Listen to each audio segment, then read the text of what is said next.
Hey friends, more Burke here. At the beginning of the episode, I'll tell you a little secret. We got a Patreon. It's only $5 a month, and you get ad-free episodes. You get all kinds of content, etc. Free hangouts with me and Ashley. This is starting to sound a little bit like Gilbert Godfrey. I apologize for being such a great impressionist. Hey guys, you're gonna love this episode. There's a lot of fun stuff in here. I'm recording this late, that's why I'm whispering. Okay, thank you for listening. We love you, bye. Rebrand! Ding! Hey, shut up. You shut up. I'll kill you. Arguments is what we're rebranding today on Rebrand, a comedy podcast where we inject life into tired old brands, whether they be snack foods, celebrities, religious institutions, or in this case, concepts. I am Ashley Birch. And I'm Mort Burke. And we're married. And you know what we do sometimes when we're married? Getting goddamn arguments. We get in goddamn arguments, don't we? Ooh, we fight. Real quick, though, some banter. If I may banter. If I may banter with you, honey. Banter allowed and encouraged. So I made the fatal mistake of giving Cody a toy right before our podcast record. You were really worried. You did not know where I was going. You know, honey, when I get into podcasting, I don't understand metaphor. So I was afraid you meant literally fatal mistake. Oh, you thought I was about to I thought you were saying I made the fatal mistake of ingesting poison. You were really shocked. Yeah. Alarmed. Yep. No, just it really isn't fatal. But Cody he's wedged his toy against my butt and is chewing it as I try to do this podcast. Ashley's a gamer, famously. So we got him. Guys, did you know I play video games? Yeah, have you video games? Heard of him? Ever heard of them? Yeah, she likes them. So we got Cody a Game Boy inspired chew toy, and he loves it the most, I think. Yeah, he really loves it, and he's jammed it all the way. I'm like smushed into the side of the couch. He's jammed it all the way against my side. And Yeah, he's nibbling on really, it. Yeah, he's got it wedged down under your right butt. Yeah, right under my right butt. Yeah, and it's also he's chewing on it like a toddler chews on their blankie, so it's just like wet and soaked and gross. Yeah. And we have to get him what's known as power chewing toys because he's a power chewer. That's what it says on all of the extra strength toys for power chewers. His jaw is so strong that he could kill us with very little effort, but he doesn't. Instead, he just gives us kisses. Yeah. It's great. It's like knowing a friend who's like a deadly martial artist but will never ever use it against you. So that's where I'm at on this podcast day with my right butt a little bit wet from Cody eating his toy against me. He's also really, I just saw him, he licked half the toy and really kind of licked a little bit of your butt and leg. Yeah. No one jack off to this. I'll put that as a trigger warning at the top. What, that there's JO material in this? Yeah, please don't jack to the beginning of this episode. We're begging. So I pitched this as a rebrand for us because arguments, I should say, to bring it back to the focus of the podcast. No, you didn't. Yes, I did. Okay, great. Arguments. I'm gonna get an argument with you about that. I know. I'm saying about forgetting. Yeah. But we had an argument recently, and I thought it would be ripe for a rebrand because I do think that arguments are important to relationships. Yeah, I would say they're unavoidable. They're unavoidable, and to me, arguments are not about winning or losing. Mm-hmm. Although I did win and you did lose. Just kidding. We do keep a scoreboard. We keep a scoreboard in the house. Yeah, it's our most expensive item. It's like a Major League Baseball style lineup scoreboard. And we have like a little sound effect button we hit for audience members to go when the score changes. Cody is listed as 0-0. Well, he never engages. No. He's too wise. Oh, he's licking my arm now. Nice. Thank you, Googie. You can jack off to that. Yeah, you can jack off to that, everyone. Okay. Oh, he just sighed. He doesn't like it. He doesn't like the idea that people could be jacking off to that. Of course not. He's a wholesome boy. Yeah, he's asexual also. We made that canon on this podcast. I love that. He doesn't hump. He doesn't hump. Except when we fostered that dog. Who was in heat. Which who can blame him? Right. He also pissed in her food bowl. So I think he was like... He was a real asshole. Yeah, I think he was confused by the sexuality. All of a sudden he had been like manipulated into being not... Honey, you're victim blaming now. I know, I really am. I'm going to start an argument with you about that. Yep, and I'm going to let you win immediately. As is my want. But I think arguments are about clarity I think you can achieve a lot of clarity about yourself or about your partner, about your relationship through arguments. Yeah, I think that's a very high level understanding of arguments. So you think? Yeah, I do think so. I find arguments challenging because I have a fear of confrontation, but what I also realized is that I have more of a fear of confrontation around people that I'm close to. I got in kind of an argument not that long ago, and I was like, I think anybody arguing, there's two kinds of people probably, which are those I would say that are like sort of energized by arguments and really enjoy them. Yes. And then there's other kind of people, and I'm sort of like the other side, which is they take too much energy and I find them a little frightening. But anyway, with this guy, I was like, I can handle this. But then with you or a friend, it becomes harder for me because there's the little thing we call FOA, fear of abandonment. Please don't leave me, mommy. This is reminding me of the very first argument that we ever had. We were on a road trip going back to Missouri to visit your family. And I can't even remember exactly what happened, but I kind of got my feelings hurt and I stopped talking. And a single tear rolled down your face. I remember exactly what happened. What happened? Well, you were doing an interview with a journalist. And In the car? Yeah, in the car. Yep. And it was like, was it New York Times or something? Or like, it was somebody... I'm so happy this led to a humble brag. I think it was the Washington Post. It'd be funny if it was like Newsmax or something. But it was Fox News. Yeah. It was our boy Tucker. It was our boy Tucker. Yeah, so I don't exactly know why you got frustrated with me. I think maybe I was like talking through the interview or something. Oh, I vaguely remember this. Yeah, that maybe you had played music and it was too loud and I couldn't hear the interview or something. Oh yeah, I was blasting 2 Live Crew while you were... You were blasting Bone Thugs and Harmony and singing loudly. Who could get mad at that? You're right. I was wrong. You're right. You're right. Absolutely. I will see. Yeah. We'll change the scoreboard. You won that one. Yeah. It's the first of the month, and why it's good for him to hear that. You know what I mean? Sure. Brian's his day busy in the gang. Yeah. So it's the first time it felt like our connection was broken. Right. And I did not expect to cry. It was insane. Yeah, it was very involuntary. You just sort of had a single tear, like you were an ingenue in a 1920s film, just a single tear roll down your cheek. Yeah, it was like, it felt like a scene from a soap opera on Univision or something. Cody's gazing lovingly into my eyes. What a sweet boy. I love you. How much of this podcast is describing what Cody is doing? They fucking love it. They can't get enough of this God. shit. They're trying so hard not to jack off. All right, I'll stop.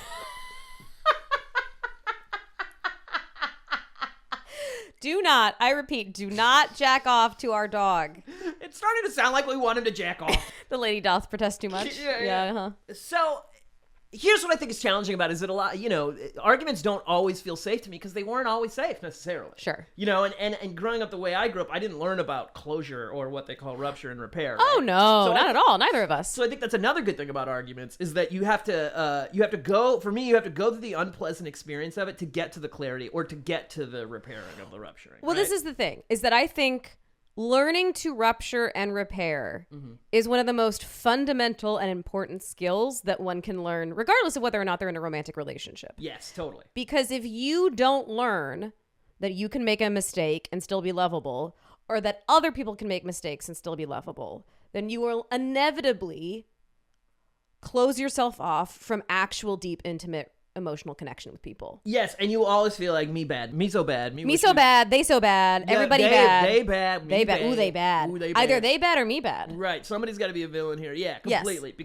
Yes. Because you're the subtext emotionally is if I make a mistake or do something that somebody agrees with, that's not okay. I won't have that person in my life anymore. Right. And I think I don't know, man. I think a lot of people are walking around with that oh my God. unexplored experience. I think most people. I certainly did not learn. I believed that me making a mistake would lead to abandonment. It didn't matter what the fucking mistake was. It didn't matter how big. It didn't, whatever. Yep. And a big part of our relationship, I think, is that, honey, you've seen me at my worst. Hanging upside down, butt naked, screaming, eating brownies. That sounds like me at my best. What are you talking about? That sounds great. I'm upside down and I'm eating brownies? That's like a fucking magic trick. Yeah, that is good. Yeah. Screaming, too. Screaming naked, upside down eating brownies? Yeah. That's a one-woman show, baby. I was trying to think of you at your worst, and I can't even think of it because I just described something so hilarious. You sweetie. Yeah. No, yeah, I mean, what do they say? If you can't take me at my worst, you don't deserve me at my best. Yes. They do say that. They say it like that, too. Yeah. But yeah, I have, we've been through good Lord, we've been through some shit. Currently 2 Donald Trumps, a pandemic. Yeah. And I've gone cuckoo bananas.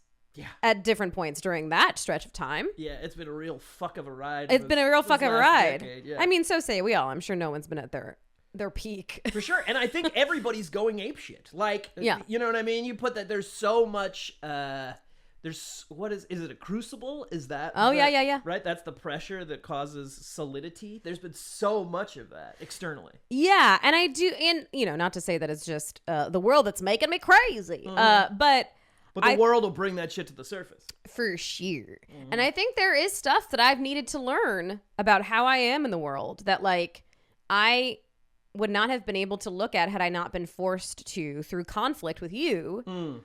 I remember, I don't know, it was like a couple years ago now, maybe, that I got mad at you about something that was related to you having pretty intense ADHD. And you stood up for yourself in a way that you had never stood up for yourself before, which was like, my brain works differently. It is, I guarantee you, more frustrating for me than it is for you. Dude, in a way that I've never stood up for myself ever, not just with you. Like, that really helped me step into the reality of, because I was diagnosed with ADD at 7 years old, and I ignored it until I was 40. Yes. You know what I mean? Yeah. So it was also me, more clarity on my end too, being able to say, like, no, this is an actual thing. Like, this time blindness deal is for real, and it's like having a weird, annoying, invisible disability.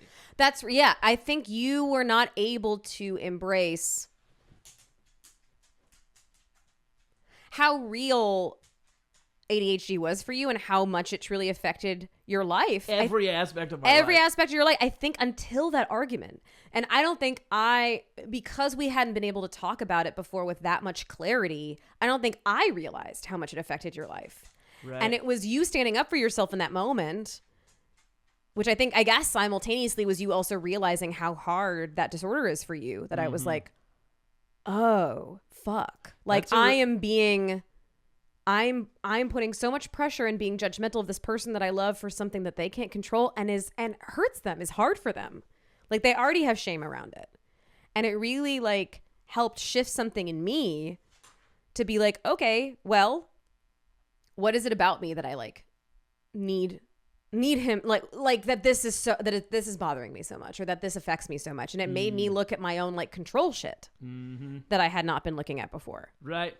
And I've seen you be much more tolerant of it now, which I understand but takes a good deal of effort, and I appreciate that. Well, I understand it more. And I think it is this thing of, like, ideally we all want to be able to argue in a way that's, like, exclusively I feel statements and, like, controlling our temper perfectly and whatever. But this is the thing about humans, is that we're messy, and thus our relationships are messy. Yep. So, I'm not saying, like, go pick a fight with your wife, tell her hair is stupid, you know what I mean? And, like, throw a bottle at the wall. Like, we don't do shit like that. I'm picturing a wife with the stupidest hair I can imagine. Wait, describe it, please. It's like a Marge Simpson beehive. I also that beehive. But then it turns left real hard.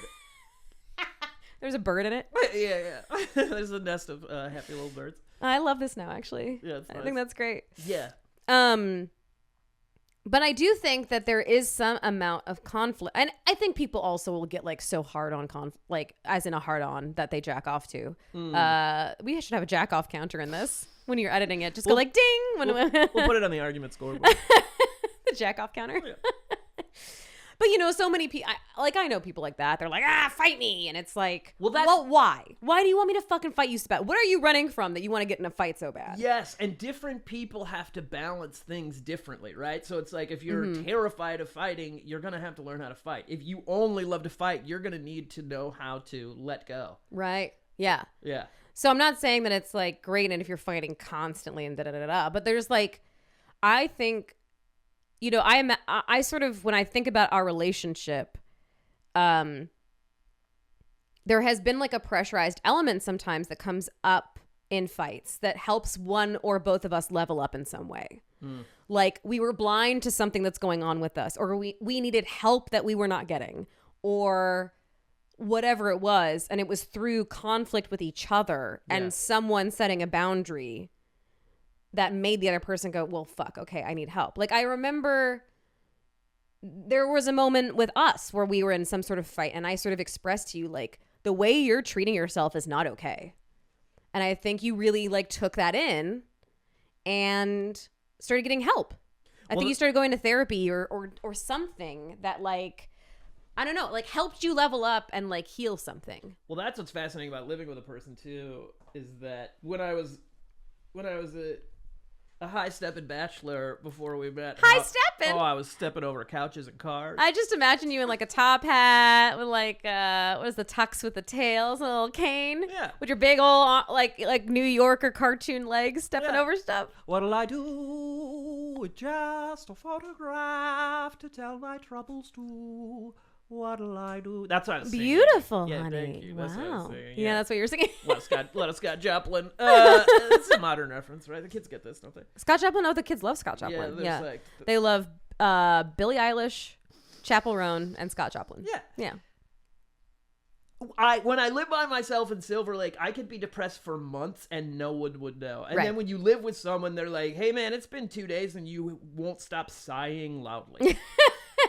And it's bringing me down. You know, so I think the people are a mere thing. And also what we're talking about, this thing of hanging in there through the difficult times, Right. is why I'm seeing the wisdom of marriage, which is also the point of the podcast where I let our listeners know that this is now a Christian podcast. I'm just kidding. Christians are fine also. I don't. But Our God is an awesome God. He reigned from heaven above with wisdom, power, and love. Our God is an awesome God. Rap break. I didn't know that you knew all the lyrics to Our God is an Awesome God.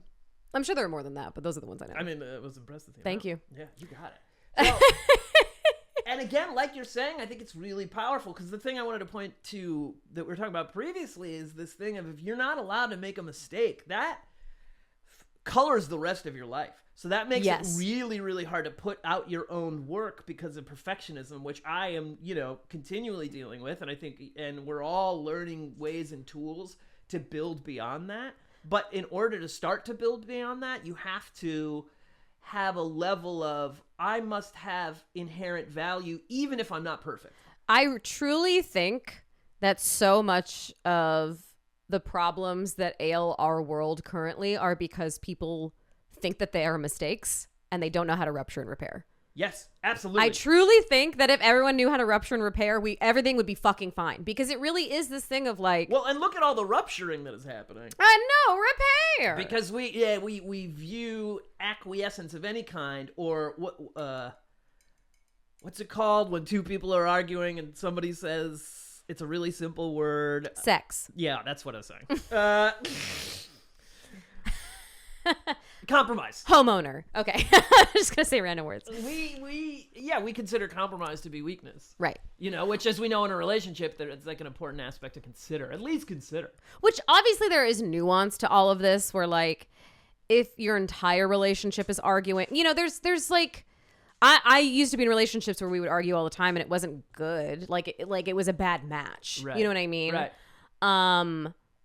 For me, with our relationship, I feel like, we don't argue all the time. But when we do, there is usually some sort of clarity or deeper understanding that we get to that helps us be better to each other. Like a closer relationship, a closer connection, or we learn something about ourselves that we had been avoiding. Yeah. It's instructional. It's educational. Yeah. So yeah, I mean, it's a hard thing to say, like, because I'm sure it's different for every relationship. Like, if you're in a constant state of conflict, that's probably not good, ? But Yeah. like, I do think, and same thing with, like, there's this conversation that comes up around, like, fucking cancel culture or whatever, of like, well, when is someone allowed back into society? Mm-hmm. And there's this thing of, like, well, have they actually done the work? Did they actually apologize and mean it? Have they actually like looked at their behavior and tried to amend it? Like that to me, these are all the component parts of what we're talking about, which is like a lot of that work isn't meant to be public either. So it's and a lot of times when people do that work, they don't have like the press tour. Yeah. You know what I mean? To explain why they should be like accepted back into the fold. And like in arguments, it's like, you know, if your apology is like, I'm sorry, okay? Like that's not an apology, right? It's like the real like healing and growth and repair comes in our arguments when one or both of us are like, okay, I hear what you're saying. You felt really hurt when I said that thing. I was coming from it from this place, but obviously like that was not communicated and it hurt you, and I'm really sorry that I hurt you. Right. You know? And I think for me, I need a lot of help to really come into contact with the parts of myself that I don't want to see, that are driving the kind of shit that require me to make admissions like that. You know what I mean? In order to take responsibility for something like that, again, I have to recognize that I'm not perfect, and that's okay. No one is. So I'm going to say things that are unkind to somebody that I love. Right. And that is in direct opposition to how I want to think of myself, which is Mr. Marshmallow, always, who's a superhero that I imagine that I am. You are Mr. Marshmallow. You freaking cute. You damn played footsie with me during the damn podcast. Cute as heck. Yeah, so, I'm a footsie king. Here's your crown, footsie king. You can jack off to that. That one is actually designed for you. That one was. Don't fucking come. At what point does it become XXX rated? Have we already? I feel like, didn't we have some episode? Or is this our sauciest episode? Yeah, this one's saucy as hell. It's because I'm uncomfortable with this. This topic? Is that right? Yeah, maybe. Oh, but that's actually. I often will get funnier when I'm uncomfortable. Interesting. Yeah, because I want to derail everything. Sure. Yeah, but okay. So let's get back to it then. Yeah. So it's not just comedy. Although I really want this also to be like a hard comedy podcast. Of course. Yeah. Right. Yeah. So, but yeah, I think that it's so much easier to say to yourself. For me, I'll just speak for myself. It's so much easier to go like, that man, what a shitty thing that person did, and that person may have done something shitty, right? And completely ignore any responsibility that I might have in that, including like maybe they get a tone. And then I get louder and even more dismissive in my tone. You know, it's like, yeah, they fired the first shot, but I'm responsible for my behavior. Right. You know, and that becomes hard to see, especially in the heat of the moment, and when you become like, when I get defensive or whatever. It's also a thing to that end, like, you know, extending arguments out beyond like a romantic partnership and into just like the world. There becomes a thing too of, you know, how much is your own peace worth? Which is a difficult thing that I don't have a full handle on. But, you know, there are people that that I speak to or hear speak that are like, you know, there's the adage of like, would you rather be right or would you rather be happy, which I always really balked at. But then I see people in arguments going like, yeah, you might be right. And the amount of like humility and self-love, frankly, that it takes to be able to say like, yeah, you might be right. Just because you don't want to carry... You know, because there are fucking people I am having arguments with in my head to this day from like 10 years ago. Yep. And if I had been able in the moment to be like, yeah, you might be right. Like, it just diffuses it to a degree that I'm not carrying it. They're probably not carrying it unless they are, because they might be like, what? You're not arguing with me? But like, and that is like an exercise of like mindfulness and caring for oneself that I think is like pretty instructional. If you're able to do that in an argument and be like, you know what, it's actually not great for me to keep going down this track, so I'm literally just gonna be like, yeah, you might be right. In a perfect world, you always have the option to immediately hail a cab. So just a classic New York yellow cab taxi swoops up and picks you and drives you away. But I think now there's infinite opportunities to argue with someone who has the directly oppositional views from you. Oh my God. That's a new thing. There was not people constantly challenging your deepest held beliefs an infinite number of times a day. Immediately. Right? So Yeah. we don't know how to fucking handle that. Right. And I think you can get addicted to a level of self-righteousness that I definitely have. Right. That keeps me in kind of a warlike state emotionally. And it can last for fucking 24 hours a day. And that's not a healthy place to be. Yeah. And it's like such an interesting thing too, where I don't know. I completely understand people being like, fuck this person. They have, their belief system invalidates my humanity. Like, I'm going to fucking let them have it. I totally get that. I don't know that I'm constitutionally equipped. It's like hard for me to like people that are good at roasting on TikTok and just like, get an angry comment and then just destroy that person and make it funny and let it go. It's like a superpower. I don't possess. Right. And I think a lot of that is choosing your battles, right? Because it's like, how much of that stuff is, at what point are you standing up for yourself? And at what point are you standing against other people continuously? You know what I mean? And I think standing up for yourself is a really powerful way to be, because then you're saying, like, to me, there's an inference behind that kind of energy that says, like, look, this is what I believe. Take it or leave it. It's not going to change. And that's good, because that's speaking up for people who agree with you and also need to hear that. But it's not saying, like, here's an invite so we can just argue endlessly with no resolution. Right. Yeah, that's the idea of like standing for yourself and not against other people is like such a fucking tightrope nuanced thing. But I think that's what maturing is for me, is like feeling like you're on a tightrope between black and white thinking, which sounds uncomfortable because it is, but also it's like, up on that tightrope, this is a nice view up here. You love it. It's exciting. Oh, you love it. Oh, it's exciting. Oh, I can see the clouds. I can see the skyline. It's nice.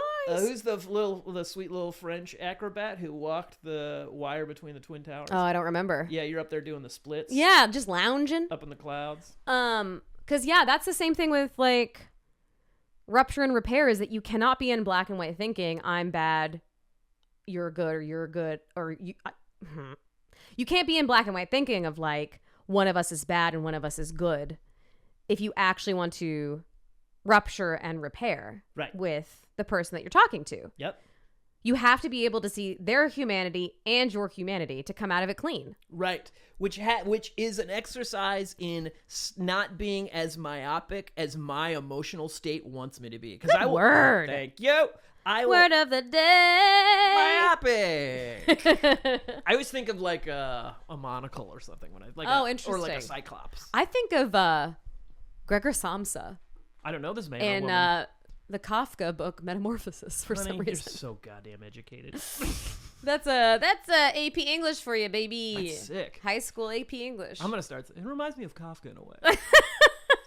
I feel They're like in this Taco Bell. I'm like, oh yeah. I'm fucking insufferable because right now I'm reading a George Saunders book that is a swimming in a pond in the rain. That's just all Russian short stories and then dissections of Russian short stories. So I'm in a writer's room right now being like, this kind of reminds me of this Russian short story by Chekhov. Honey, you are so goddamn sufferable. Aww. Also, we're not an intellectual podcast. I love that you're learning about Russian novels. I think there's a lot of instructive, interesting, spiritual shit in that stuff. Honey, I just read the craziest short story that was it's wild. It was a wild experience. Right. Yeah. Does it speak to our modern experience in some way? My God, it's about a man that was obsessed with success and money, learning, having a spiritual awakening, basically. Yo, see, this is why this speaks to the importance of literature and also wisdom and long-held spiritual traditions. Because I'm telling you, girl, go off, queen. These things just fucking repeat over and over and over, and it always feels like it's the first time it's happening, and it's not. And there's so much relief in that shit. That's why the only people like influencers that I will watch right now at this time in our nation's history are historians. Because they'll be like, yeah, this sucks. Also, remember when Andrew Jackson, blah, blah, blah. And you're like, oh, right. We are in a... I mean, it's not great we're in a cycle. No. But there is a cyclical nature to this shit. Anyway. What the fuck were we talking about before I started... I tried to big up my ego by talking about how smart I am reading Russian literature. Chill. I think you should see how many times you can reference Dostoevsky in the remainder of this podcast. Well, what Nabokov said. By the way, also... I think now is this is a total fucking side note, but I think now is a great time to read books. They don't want, Speak on it, girl. baby, girl, queen, they do not want us to read books right now. No. Let me tell you one thing for certain, one thing's for sure, two things for certain, they do not want you to read books. No. And you know who I'm talking about. Yes, joy is an act of resistance, and so is art and reading. Yes. And singing. Go to your library, get a book, And sing as you do it. And fucking dancing. Oh, yeah, baby. And embracing yourself. Oh, and yeah, being, baby. Being original and unique, which is cool. I love people who find new ways to express themselves. It's great. It's powerful. Honey, you know what I like? What's that, honey? Friendship. Huh. And did you know some of our dear friends have a wonderful podcast that all of our listener friends could listen to with their listening ears? Are you referring to the brilliant Elise Willems and James Willems and their listening podcast, Answer For It? Yes, Answer For It is a podcast where trivia meets comedy, facts meet improv, and where fumbling the answer for laughs is both an art and a science. Featuring the comedically brainy stylings of James Willems from Funhouse, Elise Willems from Funhouse, AJ Locascio, who's Gambit in X-Men 97, and Zach Anner, who is a writer on Speechless. Four friends ready to tackle silly, unusual, and obscure trivia questions like, when in history were Kit Kat wrappers blue? How do astronauts handle their dirty laundry? And what the heck is Taddy Booty? Plus, tons of pop culture, movie, and obscure 90s media banter. Listen to Answer For It and leave feeling at least 12% smarter. I like that guarantee. Oh, yeah. New episodes every Tuesday wherever you get your podcasts. Subscribe and listen right now. Right now. Immediately. Yeah, and for me, the most recent argument that we had, I was able to, after the argument, sit down and do some internal parts work and calm myself a little bit and just say to you, like, hey, I love you. I'm not going anywhere. Yeah. You know? Because I also have FOA, fear of abandonment. Yeah. I don't know, man. I think a lot of people do. I really think that's like around a lot of, because it's easier to get angry than it is to consider the fact that like maybe I'm scared. Yeah. It's easier for me. Yeah, anger is protective. Yeah. What's your favorite argument we've ever had? It was that time you were like, Mark McGuire, and I was like, Jose Canseco. And I was like, I can't believe you know these 90s Major League Baseball stars. And then you feel such passion about them. Yeah, that was my favorite. No, I don't. Well, the funniest thing to me, talking about like you going nuts or whatever, was I had recently moved in with you. And you were on the ground smelling the floor for, I'm going to say, 20 minutes looking for the smell of cat pee.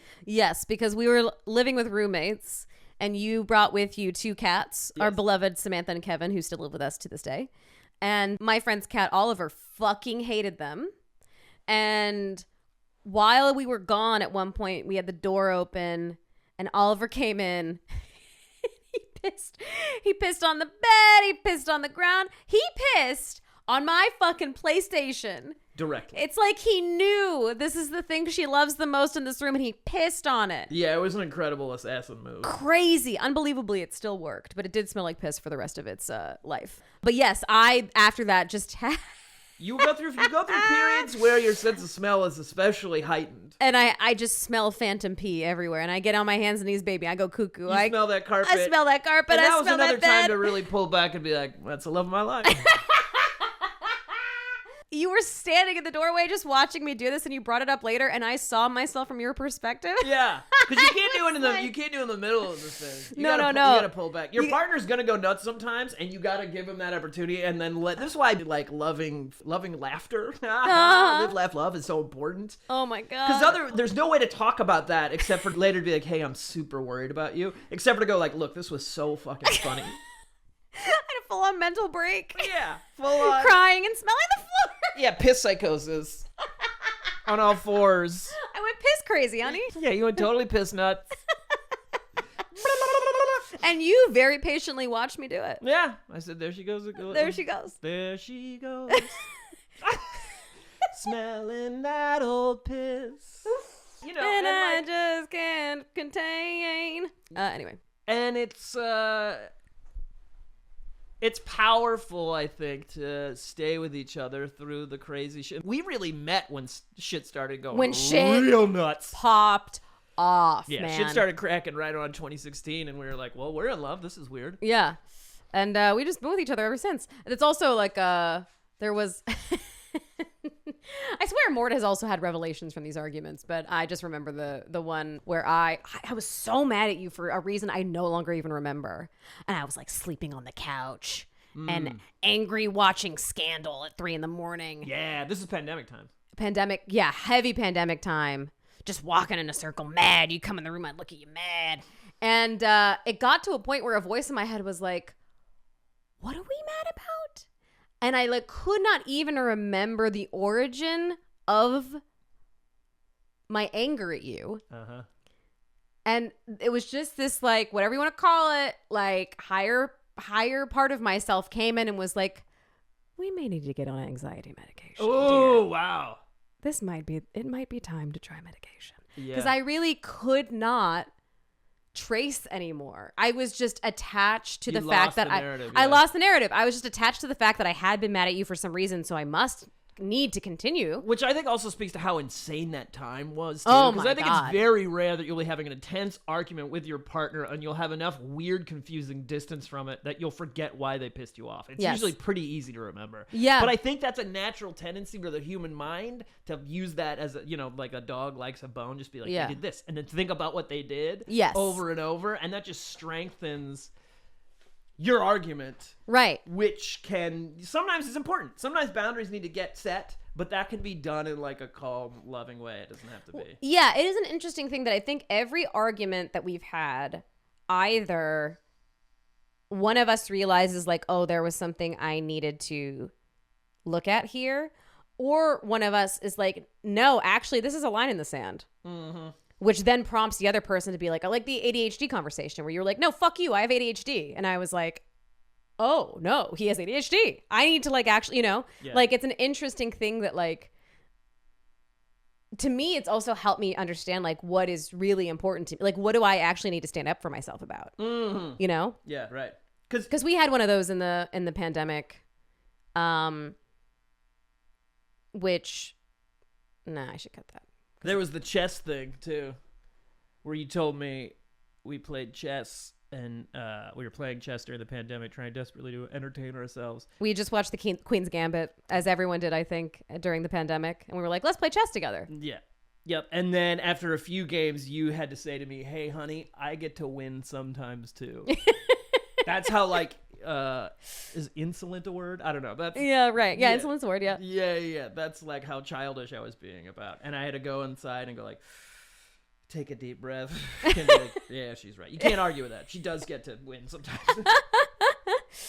Yeah, I don't think I realized how competitive you were until we started playing chess together. That's what I'm telling you. I'm like, I have a deadly seriousness about me. Yeah, right.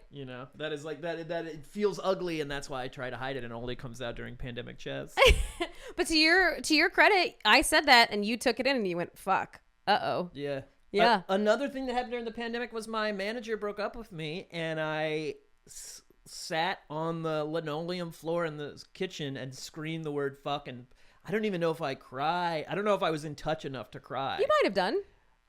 Yeah, but you were there for me for that. Mm-hmm. And I was honestly got over that pretty quickly. And I wonder how much that is related. Thanks for being there for me, honey. I wonder how much that is related to your accepting that, because that's a hard thing to let people see too. That's the other thing about relationships is you end up accidentally showing the parts of yourself that you don't want other people to see. Right. Which is often how arguments are formed. Is because you step in it, or someone steps in it, or you act in a way that isn't consistent with like the highest version of yourself because you're a fucking human being. Yep. Or you get triggered. Yep. That's such a big part of I feel like our arguments are almost like exclusively, but often like something historical gets triggered. Yeah.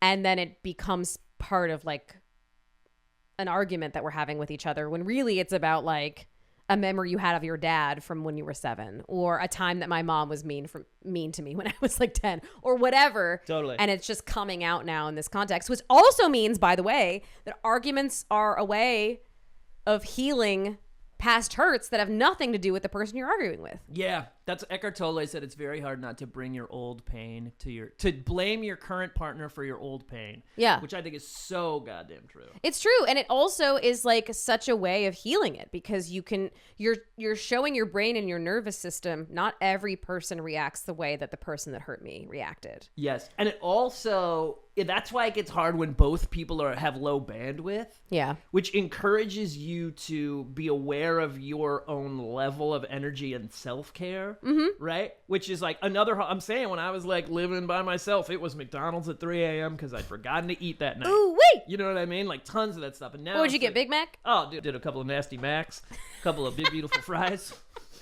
2 Nasty Macs and 2 beautiful fries? And if I could get it, a couple of Dirty Little Browns, hash browns. Ooh, some dirty browns. Piping high. I love hash brown because they're always 1,000,000 degrees. Oh, yeah. They are surface of the sun hot. Yeah, they're great. And you want to eat them quick because you're at McDonald's, so you're starving. Oh, yeah. So you just completely And you forgot to eat the whole day if you're more... decimate the roof of your mouth. Yeah. You know what's kind of sweet is when we started dating, I think you barely, like you were a lot, well, no, you weren't a lot skinnier than you are now. But I think you and I were both too skinny. Too skinny. Yeah, we weren't eating the way that we should. And that's why people are like, what's the weight loss secret? I'm like, unchecked daytime anxiety. Just don't address it, you'll be thin as a rail. But I think when we started getting together, it was like an interesting thing where you were like, oh, I need to eat now. Like, there's just something about us being together that I think you thought more of, it's like me taking care of yourself. There's a pack of cigarettes and then an apple. And then for the first time ever, I look up at the apple and I go, huh. And I try that.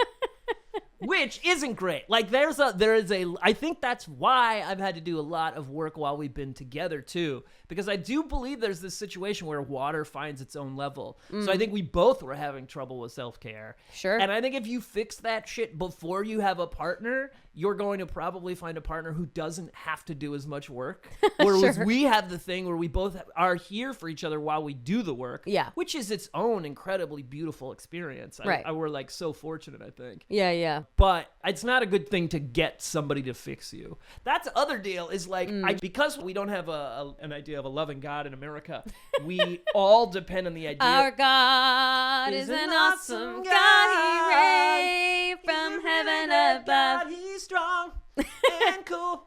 We all look towards a relationship to save us. And I was always like, women, they look like angels. What do you think I'm going to think? Of course they're going to save me. They smell nice. They're like soft. Yeah, it's our fault. Yeah, you know? And like, I mean, that's a very like 10-year-old boy belief system, right? But I think people all carry that stuff. Sure. That's why it's so shocking often when your partner doesn't behave that great. Because you have some sort of like internalized belief system of like, really? How they should be. I really thought I was going to feel okay once I was in a long-term thing. Right. Yeah, I was a serial monogamist for a while. I think I was just like jumping from crap relationship to crap relationship because I was like, well, surely I will die if I'm not in in a toxic relationship with someone. I was a serial monologist for a long time. Monologist? Yeah, just like one-person shows and stuff. The vagina monologues. I see. As opposed to serial monogamist. Serial monologist. All right, this has been Rebrand. Should we get in an argument right now about that bit? About whether or not that's a good gag for the comedy podcast? I'm just kidding. Hey, that's for the theater fans out there. That's for all our theater listeners. Yeah. But yeah, I had that for sure. And I think I had come out of a relationship with a real piece of work. And again, like some voice in my head, some like higher self moment was like, you deserve better than this dude. And so I didn't date anyone actually for like 6 months to a year or something, and then we met. Yep. And I'd been single for a while too, which I also think is important. Like I needed to go through that time of those experiences to be like, yeah, what is it like to be on my own for that long? And I handled it. Like it wasn't always the healthiest time, but it was like, I don't know. I had a cool ass apartment. Ate a lot of burritos. Ate a ton of beautiful burritos. And we put up a projection screen with a projector, and I got a cat. So I was able to watch. It was a little tiny bachelor dream. Yeah. It was cool. You're a single man. I loved it. Yeah. And it was really hard. Yeah, right. Both. Yeah. And that's the other thing about arguments is like there are layers of truth and they can be contradictory and coexist. You know? That's right. Yes. There is this thing that like I think in our arguments it's this sort of, when we're able to repair, it's through the acknowledgement that both of us had feelings that deserve to be expressed, but then also possibly there maybe is an amends someone needs to make to someone else. You know, It's been interesting because me and my buddy Zach were shooting some sketches. Go to @mortburke.com. @mortburke.com. Yeah, .edu. .com. Yeah, .gov. Yeah. That's such a silly joke. But like watching the outtakes, I was watching the takes and stuff, and then I heard myself be like, there's no fucking headroom in this shot. And I was like, I really used the F word unnecessarily there, you know? And then I was like, wow, I would have no idea that I was coming off as like angry for no reason, you know? And then I had an argument with my sister, and she was able to say to me, like, here's what you said that hurt me. And when she said it back to me, I was like, I totally understand why that was offensive. And I didn't intend it to be that way, but that is something that is a very human thing to be like, yeah, some anger came out that I didn't know was in there, right. and I'm ignoring it. And like me, as white men are filled with rage. We are. Like, you know what I mean? And so it's really good for me. It's hard, though, too, because I have a lot of fear of being too angry. Sure. So it takes a lot of groundedness and a lot of work and a lot of help to be able to accept that reality.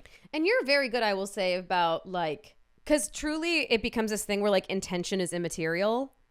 It is the effect that you have on another person, you know? And you're very good at being like, knowing in yourself, like, yeah, I never intend to hurt anyone ever, but I could see why, I totally understand why that thing I said was hurtful, and I'm sorry. Like, you're very good at that. I'm getting better at it, and I also am really happy because I think I'm the kind of person that hopefully is safe to bring those things to. Yeah, you are. I gotta like meditate beforehand. I remember when I was talking to my sister, shout out Maud Kelly, brilliant genius. Go listen to her Rebrand episode. One of the best American poets, officially. She said, like, can I tell you what hurt my feelings? And I was like, yeah, give me 1 second. And I did like a deep breath, a little internal pray, you know, to whatever I believe in. And I was able to hear it, which is so great. Now, like, I'm so proud of myself. Like, I'm really grateful to be able to do that. I'm proud of you. Thanks. I'm proud of myself. But this is the thing. It's like arguments are hard, and looking at your part of an argument or accepting that you could have hurt someone is difficult. And it is the only fucking way to have meaningful, real relationships. Yes. I truly believe. And what'll happen sometimes for me is that my shame will want to prevent me from actually looking at it. So it's so much easier to say, like, yeah, I'm a piece of shit. Right. Instead of saying, no, I'm a human being of incredible worth. Right. And also I make mistakes, so let's look at this mistake. So that's why I think like the self-esteem or whatever you want to call it is like a necessary aspect of it. Totally, because I think the whole like, yeah, I'm a piece of shit is a probably unconscious, but it's a manipulation. It's a way of saying like, yeah, well, you can't be mad at me because I'm already so mad at myself that totally. Yeah, it's a manipulation of yourself and others. I think especially for me, it's a manipulation for myself. Yeah, it's actually reminded me of an argument I had with my mom where it was an interesting moment where I was very clear, like in my body and in my mind, which doesn't always happen. But I was like talking to her. I think it was about you, actually. Oh yeah. I think I know what you're talking about. Yeah, totally. Yeah, because my mom was not a huge Mort Burke fan. Yeah. I think she just because I hit on her. Just because I propositioned her sexually at our wedding, but I wanted to see her and her husband. All right. You know, I was being honest with her about my feelings around a thing, and she did get into like a self-pity, like, oh, I guess I'm just such a horrible mother. And I just went, don't do that. That's manipulative. Like, you don't get to do that. Mm-hmm. And to her credit, she stopped and thought about what I said for a second, and then we were able to have a real conversation. Yeah. Because I was like, nah, that's a defense mechanism. I'm not fucking with that. Yeah. And she was like, all right, fair. And then we actually had a conversation. Yeah. And she was like, you're not nice enough to my husband either. And I was like, heard. Okay, Damn. I will be nicer to your husband. Fair.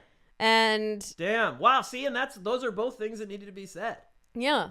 Yeah, Lindsay, our mutual friend, she talks about this thing she calls it clean anger. You know, which is like, it's not historical. It's like accurate and present to be like, actually no, we're not. And it's there's anger behind it, but it doesn't have the same accusatory. There's weirdly it's clear. There's like a lightness to it almost, yes. even though it's direct. Totally. Yes. There is anger can have like a real clarity and like backbone to it when it isn't like vicious. Yeah. Yeah. Usually when you're not a person who exclusively depends on anger to function. Yeah, and I think it's come out in some of our arguments too, whereas for a long time it was really hard for you to it still is extremely It still is. hard. to receive anger, even clean anger. Oh yeah, I was thinking of to respond in anger, But yeah. but also to respond in anger. I think Yeah. anger in both directions is hard for you, and I Yeah. do think that like sort of tentpole argument in my head of like you defending yourself for having ADHD, you had clean anger where you were like, no, this is hard. It's always been hard. Yeah. It is harder for me than it is for you. I guarantee it. And it was Guaranteed. this thing of like that was clarifying for me. Yeah. Also, side shout out, what is her name? She does a bunch of really good ADD focused videos on YouTube. She's fairly known. The woman, the TED Talk. It was her TED Talk that Let's see if I can find her. Yeah, that really allowed me to have compassion for myself because I related so much with the struggle that she was so bravely articulating, and she was so deeply vulnerable that I was like, God damn, I have what she has, and she has learned how to forgive herself and try to address it. So now I'm on medication, and now my days are like 7 out of 10, pretty good. I believe it's Jessica McCabe. Yeah, that sounds right. Yep. Yeah. So go pick fights with everyone you know. Yeah, hell yeah. Tell them things that you always thought but never said. Yeah, get physical in the grocery store. There's not You enough, know I'm just kidding. there's not enough rage out there. You little goofers. You know I'm kidding. Yeah, you fuzzy little friend. You fuzzy little friends. I imagine it's all animals listening to our podcast. That's why I said fuzzy little friends. Oh, I imagine it's all furries because we Yeah. were always talking about them. There it is. Time to furries. 54 minutes. Put it on the scoreboard. Furry mentions. What was the other one? Oh, jack off Yeah, mentions. the JOC. Jack I mean, those are really spiritual cousins, those two scoreboards. My goodness. Honey, where can the people find us? You can find us at Rebrand the Podcast on Instagram. We also have a Patreon, and if you join the Patreon, you get immediate access to the Discord, where you can chop it up with me and Ashley. We do hangouts occasionally. We are having our 50th episode coming up soon, which we might be taking questions from people, or maybe doing a live something. Let's do it. Something like that. We'll figure that out. And you get ad-free episodes, you get unreleased content, and you get to support the show for a measly little $5 a month if you're so inclined. If you're so inclined. And thank you, as always, to anyone that listens. Please share this podcast with your friends and family and people that you want to fight. And, go on wherever you get your podcast. Give us a hot little 5-star review. Tell us how this podcast has changed your life. You have reached enlightenment now. You never knew joy until you listened to it, etc. Bye. Goodbye. Our God is an awesome God. He's all right.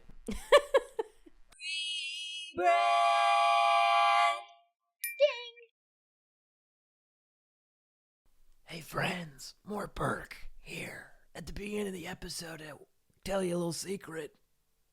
We got a Patreon. It's only $5 a month, and you get ad-free episodes. You get all kinds of content, etc. Free hangouts with me and Ashley. This is starting to sound a little bit like Gilbert Godfrey. I apologize for being such a great impressionist. Hey guys, you're gonna love this episode. There's a lot of fun stuff in here. I'm recording this late, that's why I'm whispering. Okay, thank you for listening. We love you, bye.